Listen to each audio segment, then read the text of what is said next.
La tradicional entrevista del sábado a la tarde en Pipo Radio.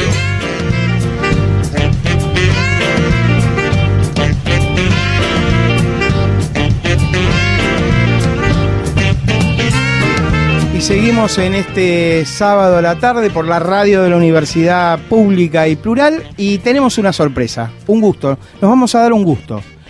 Hace tiempo que lo teníamos en la agenda y directo en el Pulqui 2 desde Córdoba llegó Heriberto Pronello. Para los que son más jóvenes, estamos frente a uno de los pocos desarrolladores de diseño, casi ahora que se inauguró la Bauhaus, casi cercano a la Bauhaus. Fue el tipo que en los años 70 cambió el turismo carretera, llegó al Sport Prototipo, cambió la lógica de Industrias Kaiser Argentina con respecto al deporte y terminó incorporado en Ford. Yo era hincha de Ford, soy hincha de Ford en el turismo carretera, y vamos a hablar un poco de los años dorados del automovilismo en la Argentina y en el mundo. Aguede, que es el especialista en deportes, es muy joven, pero nosotros vimos correr a Jean-Pierre Beltois, vimos correr a Jackie Ickx, vimos correr a Ronnie Peterson, vimos correr a los grandes maestros de la época de la década del 60, con la película Grand Prix, que la tomó, hasta Fangio actuó en esa película. Y yo quiero, para ir rompiendo el hielo, a este cordobés de ley, Heriberto, ¿dónde estudió en la primaria? Bueno, mi primaria fue muy compleja, porque... Con medalla de oro tenemos, me expulsaron en primer grado, con 7 años. ¿Pero qué hizo Heriberto a los 7 años? Bueno. ¿No puede decirlo? Sí, puedo decirlo. En realidad yo tenía un papá que... ¿Italiano era? Mi papá, no, mi familia vino acá en el 1870. Ah, igual que la mía, o sea que son fundadores de este país. Fundadores de aquellos pueblos. ¿Sí? Exactamente. Yo tuve tíos bisabuelos que eran 4 hermanos y eran 4 comisarios de 4 pueblos.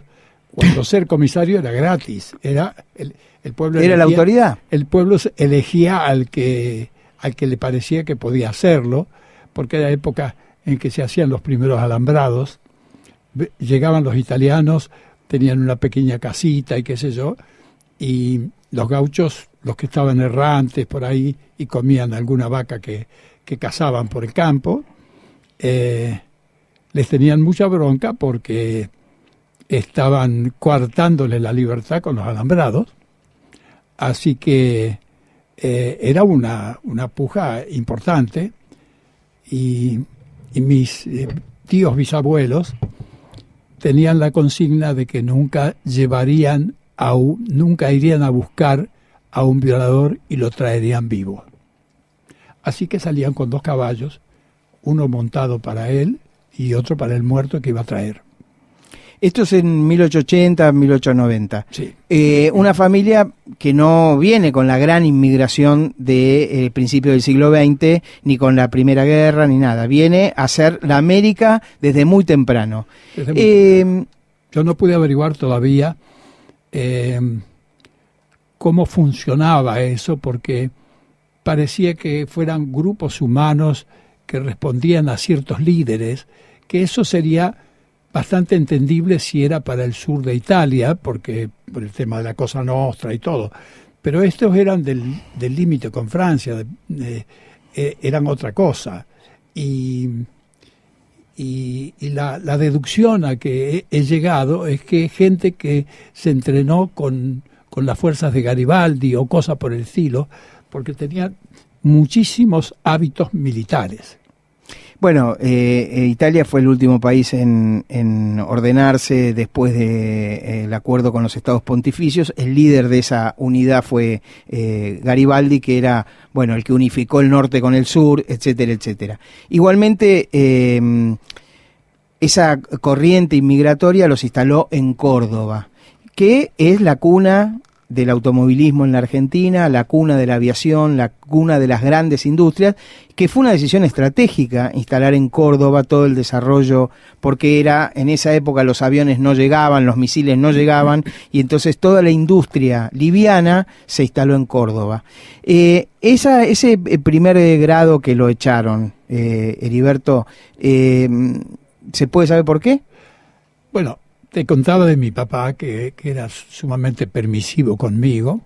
Mi papá tenía un almacén de ramos generales y su diversión eran los caballos de carrera, y tenía una yegua que era un poco emblemática para el pueblo, se llamaba Muñeca, y la tenían en un galpón. ¿El pueblo es?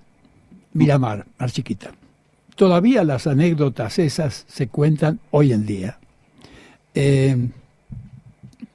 Tenían un galpón muy grande, y dentro del galpón habían hecho como una cobertura, y ahí la tenían a la yegua como una reliquia. Y yo siempre hablaba de chiquito, hablaba con el cuidador, y le pedía que me la preste para ir a la escuela. Y yo había empezado primer grado hacía poquitos días.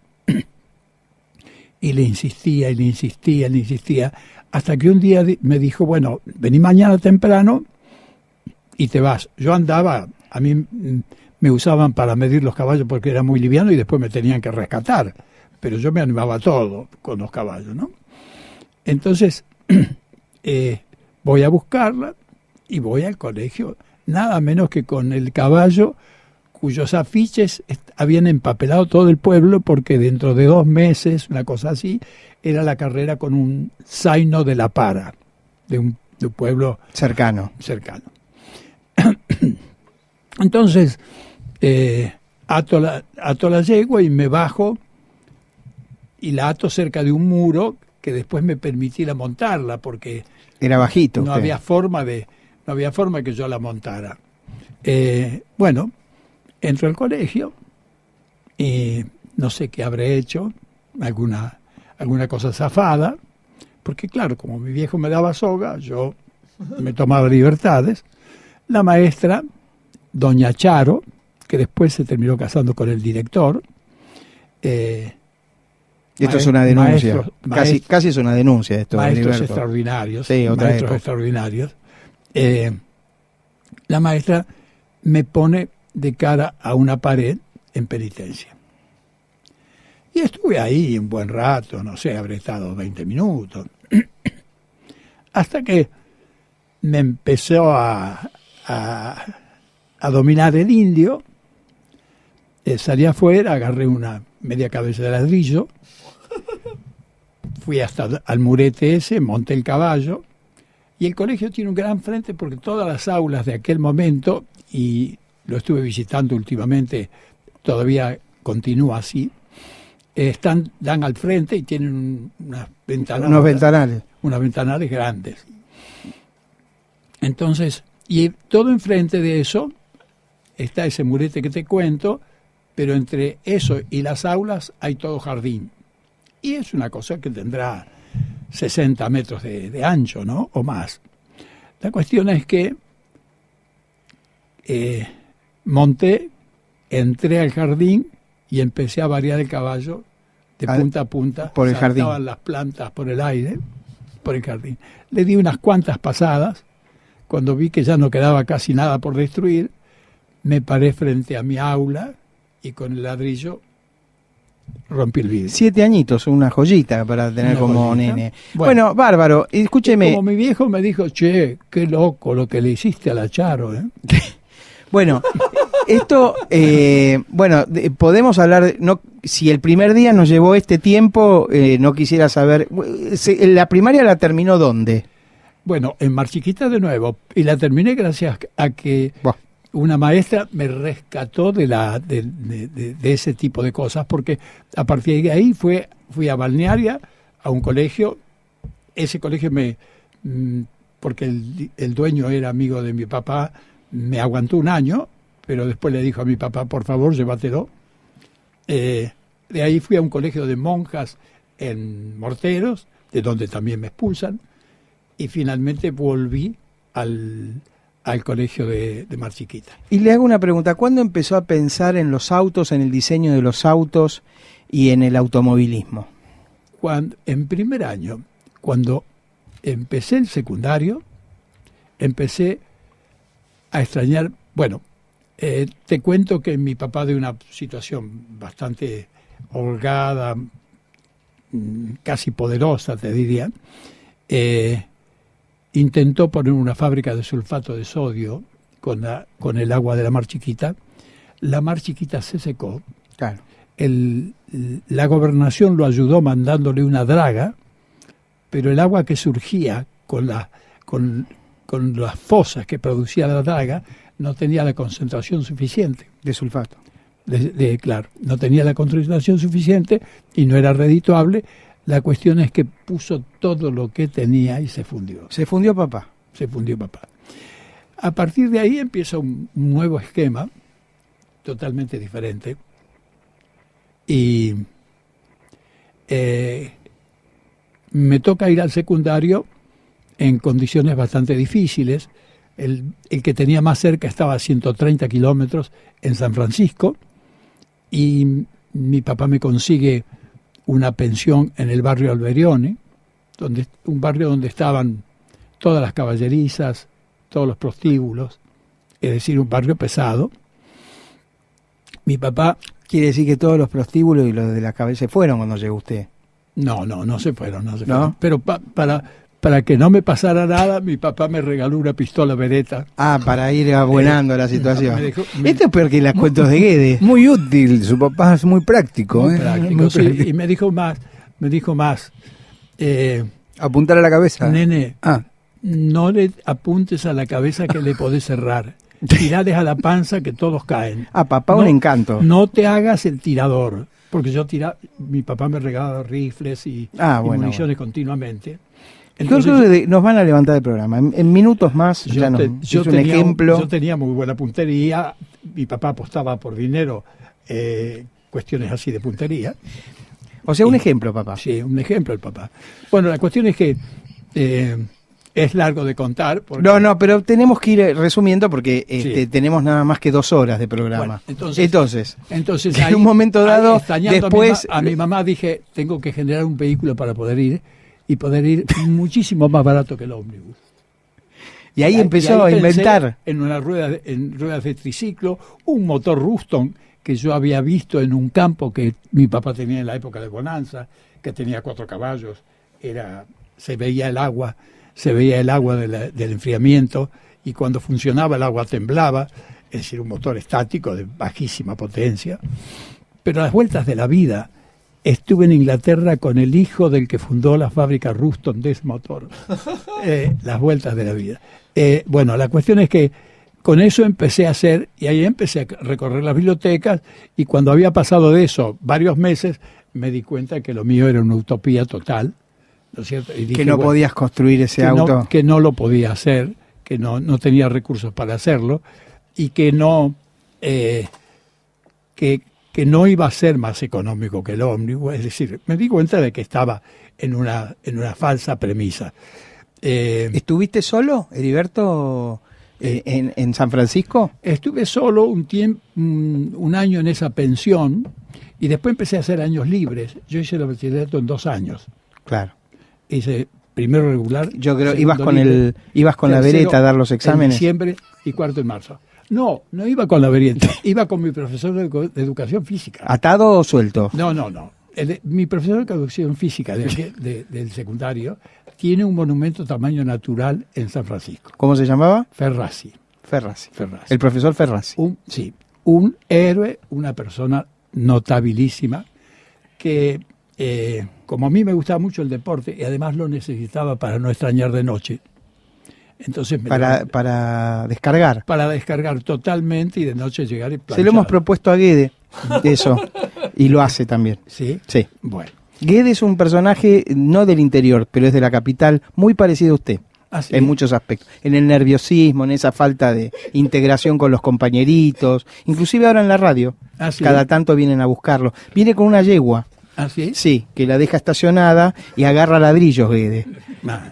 y se ve que ha seguido un ejemplo de vida. Sí. Sí. Y no se llama Pronello, se llama Guede, es de otro pueblo en Italia. En un momento dado termina el secundario. Terminó el secundario. A pedido de toda la comunidad, llévenselo a Pronello, ¿no? Y decide estudiar una cosa exótica. Pero permíteme. ¿Cómo no? En el secundario me agarró el periodo de reflexión y era como si me hubiera dado cuenta de que por aquel camino donde iba no se llegaba a ninguna parte que fuera buena. ¿No es cierto? Entonces, o sea, era un poquito malandro. Claro, empecé a ser muy estudioso. Además, empecé con 15 años, les llevaba una cabeza al que era más alto. Me daba bastante vergüenza, ¿no? Los alumnos me recibieron con bastante rechazo. Me recibieron con bastante rechazo. Esto es interesantísimo porque entonces yo, ¿cómo les devolvía esa antipatía que yo me mostraba? Temo por lo que me va a contar. Temo por lo que va a contar. No. Cuando el profesor de muy buena voluntad y qué sé yo, repetía los temas, yo levantaba la mano y le decía, permiso señor, ¿qué le pasa? ¿Me puedo retirar? ¿Y por qué se quiere retirar? Porque no tolero las repeticiones. Espere, nos vamos a la música. Estamos con Heriberto Pronello. Para los tuercas, para los que les gusta el deporte automotor, quizás uno de los mitos fundantes del deporte automotor de la Argentina, en los 80 años del turismo carretera, uno de los fundadores de Sport Prototipo, y creo que junto con Oreste Berta, los dos tipos que más nos hacen sentir orgullosos del deporte motor en la Argentina. Heriberto Pronello y una historia de vida que va a durar acá, en Pipo Radio, por la radio de la universidad. Y seguimos en sábado a la tarde. Guede encontró el mejor compañero. Totalmente, me siento totalmente identificado. Habría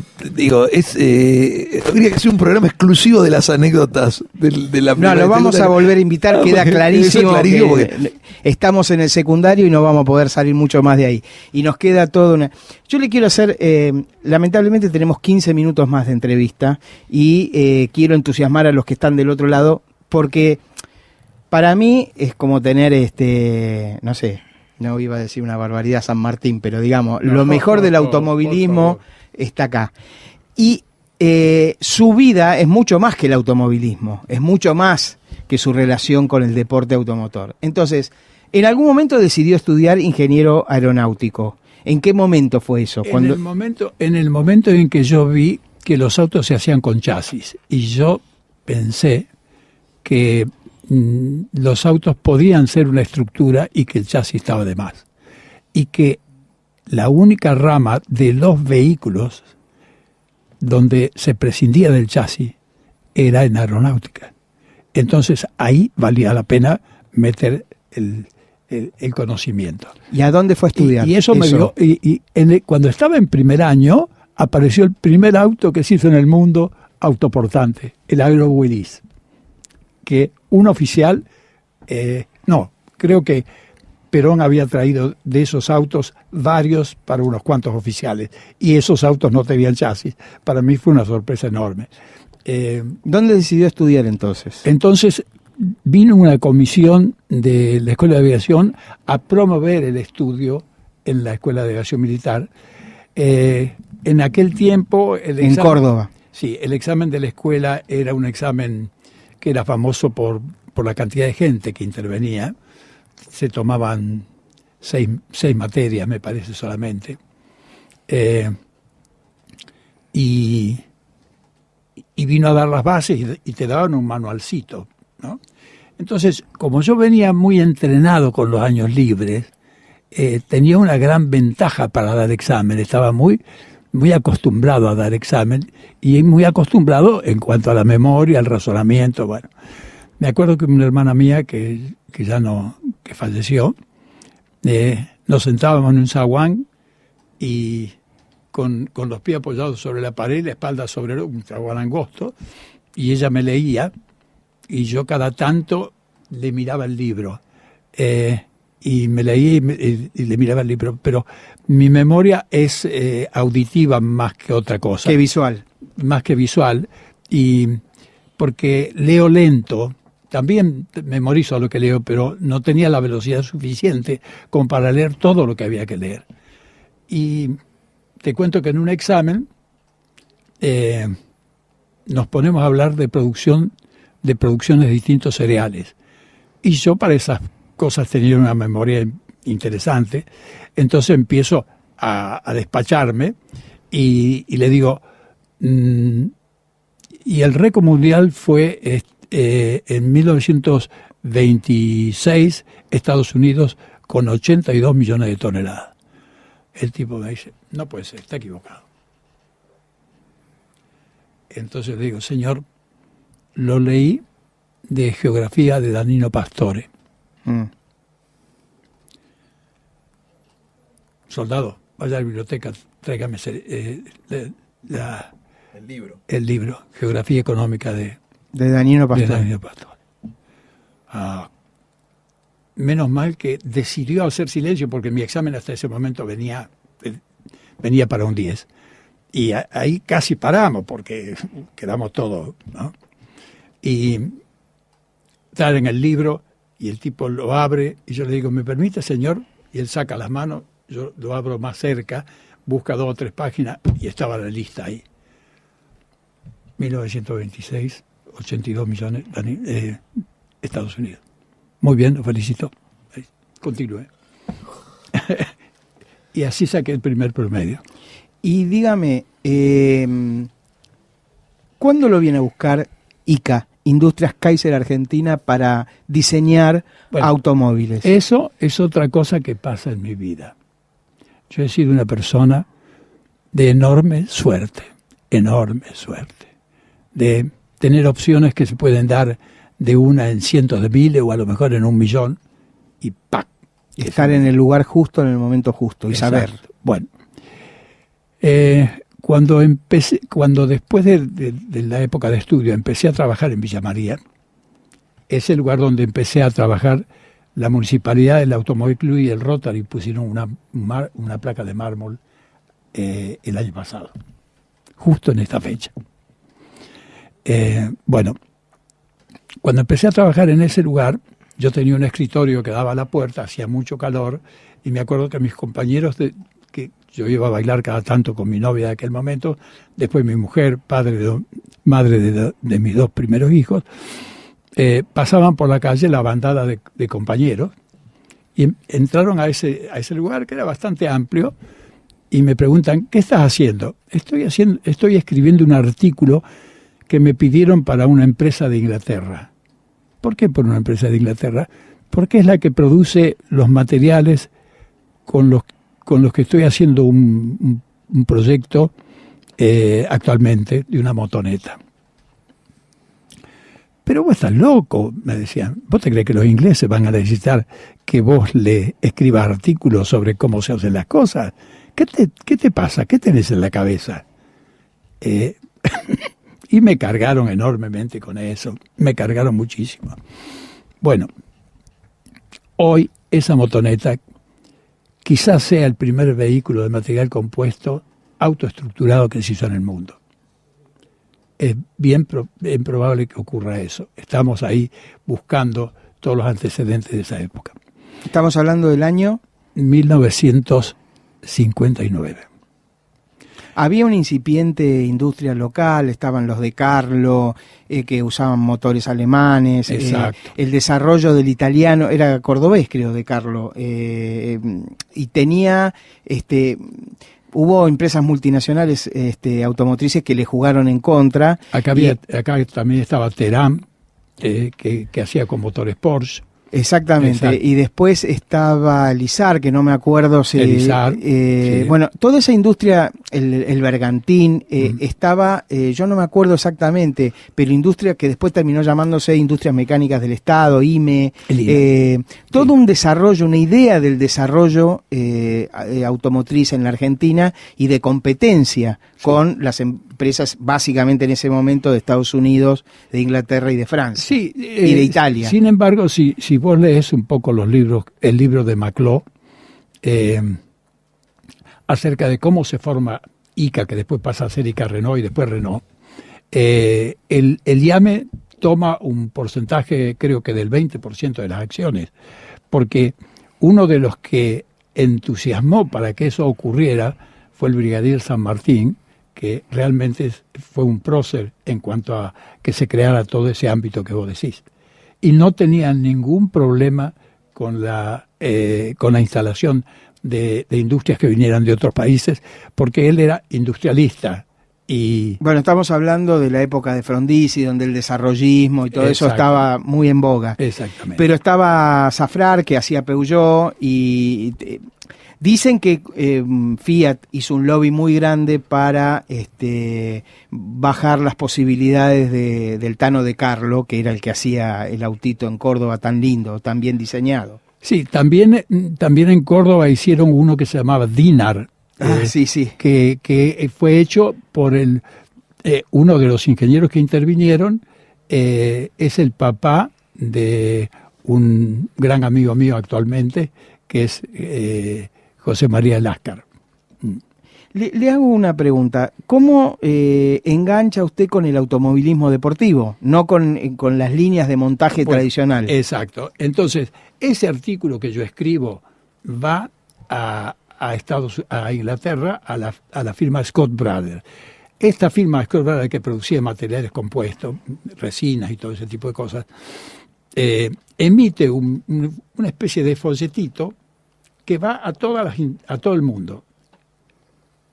Quien dirigía la parte del Corvette en Estados Unidos, sí, el ingeniero Howard Lipper, recibe uno de esos folletos, y ahí yo había desarrollado lo que llamábamos una serie de ecuaciones pseudoempíricas. Tenían la parte comprobada normalmente de lo que conocemos como resistencia de materiales, y algunos coeficientes y datos sacados de las pruebas que veníamos haciendo de estructuras con materiales compuestos.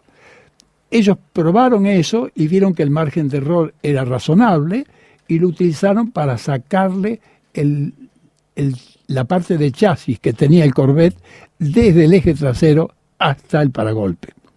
Y lo alivianaron y lo hicieron sostener por la propia estructura de la carrocería, autoportante, que era de material compuesto. Y le pregunto, en esa época Renault, o ICA Renault, empieza a desarrollar en el automovilismo, por afuera de la línea tradicional, sí, del Torino y, sí, el Torino 380W, sí, y todo eso, lo que se llamó la serie de las liebres. Bueno, la liebre 1, 2 y 3. Esos son mis autos. Son sus autos. Sí. Pero te termino de contar lo anterior.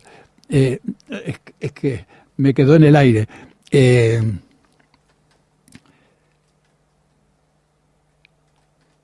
Era la empresa americana Corvette que, claro, exacto, ve sus... el director de ese, sí, sector es contratado para organizar la fabricación del Torino, y viene a Argentina y vive en Argentina, y es uno de los responsables. Por ejemplo, fue el que hizo los autos que corrieron en Nürburgring. Claro. El que los armó a esos Torinos para que estuvieran todas esas horas sin desarmarse fue Howard Lipper.